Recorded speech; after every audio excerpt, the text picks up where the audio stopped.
And my uncle, they called him Ambrose Brosey, they called him Bowsy. My uncle Bowsy was a hell of an athlete, they tell me, when he was a kid. And he became an Army Air Corps before the Air Force came along. He flew those single-engine planes as reconnaissance over war zones. And he got shot down in New Guinea, and they never found the body because there were a lot of cannibals for real in that part of New Guinea.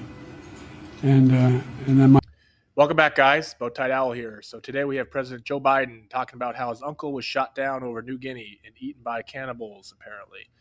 Pretty wild story. I have no idea on the truth behind it, but let's look at some nonverbals and see if we can get some insight into the matter.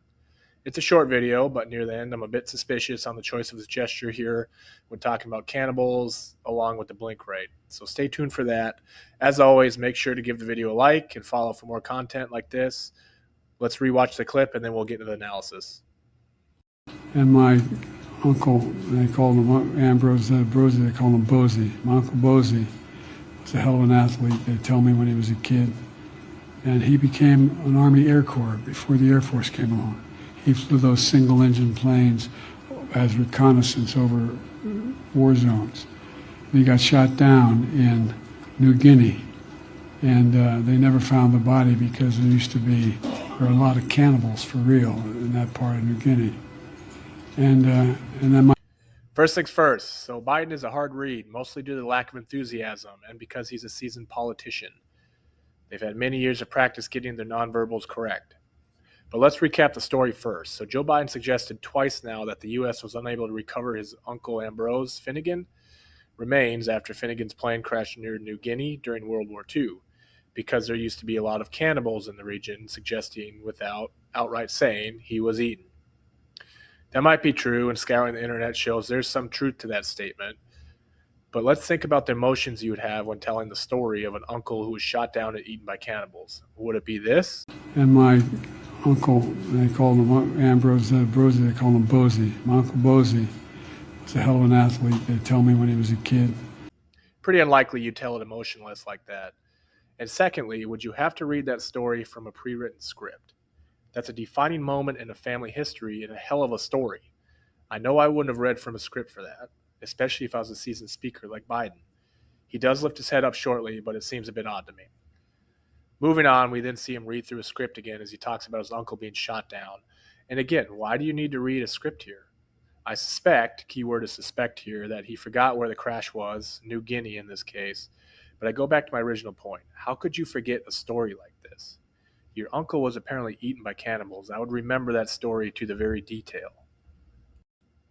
And again, we see zero emotion and mostly script reading when telling this incredibly cool story of his family history.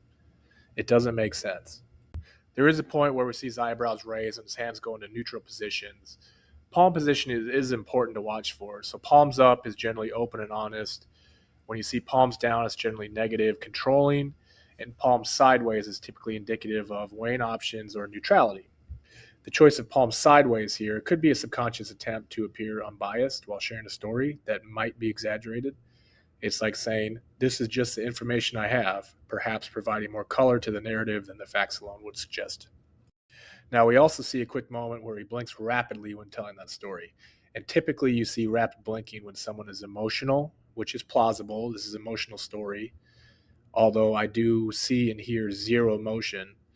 You also see rapid blinking when someone is under high cognitive load, possibly from trying to remember facts or maybe embellishing a story. And lastly, it's sometimes stress related. So while this is a short video, my concluding thoughts are Biden's reliance on script, minimal emotional display, and neutral hand gestures suggest a deliberate attempt to remain composed and unbiased while delivering what is typically a highly emotionally family story. I don't think it's a lie based on the background research, but I do think he leads the audience untruthfully towards a conclusion that he was eaten by cannibals, when really the plane probably just crashed and his uncle and passengers passed away from the crash. That wraps up the analysis. Don't forget to like, share, follow for more content like this. Be sure to download your free copy of Read the Room using the link in the bio below. It is a comprehensive guide to understanding nonverbal communication, and applying that knowledge will help you in your personal and professional relationships.